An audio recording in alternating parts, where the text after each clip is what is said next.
ત્રેવડ નથી તો ખવડાવવાની. પણ આ રોડ ઉપર રાખીને શું કરો છો? ચાલુ કર વિડીયો, સોશિયલ મીડિયામાં શેર કરો. ક્યાં છે તમારે? જેતપુરમાં છે ને? જેતપુરમાં કઈ જગ્યાએ છે?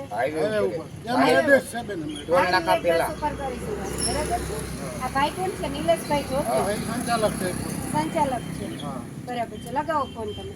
હું ન લગાડો બેન, તમે તમારો લગાવી, પણ તમે કયો કોઈ બેન આવ્યા છે, વાત કરાવો મને. મારે તમારા ફોનમાંથી બેન તમે ફોન કરો. હું તો કરીશ જ, પણ તમે કયો એક વખત કે મારી યાર વાત કરાવો. હું ન કહી શકું બેન, તમે તમારામાં ફોન બાદ તમે તમારે જે કરવું હોય ફોન કેવું હોય કયો તમે એના પેટ એમ નહીં, બધે વૃદ્ધાશ્રમ ચાલુ છે. જુનાગઢ મોકલી દો બધાને. હાલો, ગિરીશભાઈ કોટેચાની બાજુમાં વૃદ્ધાશ્રમ છે. કેટલા જણા છે? હાલો, હું ગિરીશભાઈ વાત કરવા છું. હું કામ એને તમે રોડ ઉપર ઉભા રહ્યો છો? આ જરૂર શેની છે તમને?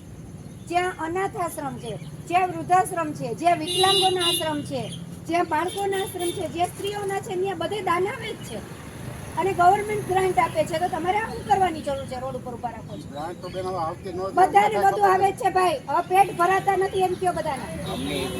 બધું મળે જ ભાઈ. તો રોડ ઉપર ન આવવાનું હોય તમારે. એને જે ટ્રસ્ટી છે ને, એ ટ્રસ્ટીએ સારા મોટી કંપનીવાળા પાસે કે મોટા દાતા હોય ને એની પાસેથી દાન લઈને તમને ખવડાવવાનું હોય. તમને રોડ ઉપર ન રખાય. કાં તમારી માટે કંઈક આવક શરૂ કરવી જોઈએ કે તમે સંસ્થામાં બેસીને કામ કરો ને એની જે આજીવિકા આવે એની ઉપર રોટલા ખાઓ. બરાબર? આ તમારા ડબો લઈને નીકળ્યા ભાઈ, તમે શું કામ કરો છો? ડ્રાઈવર તો એની થઈ ગયો ડબ્બો. તમે કેમ ઊભા નથી રહેતા? તમે કેમ ડબ્બો લઈને ઊભા નથી રહેતા? આ લોકોને રાખો છો અને ટ્રસ્ટીને કહો કે એ ડબ્બો લઈને મૂકો.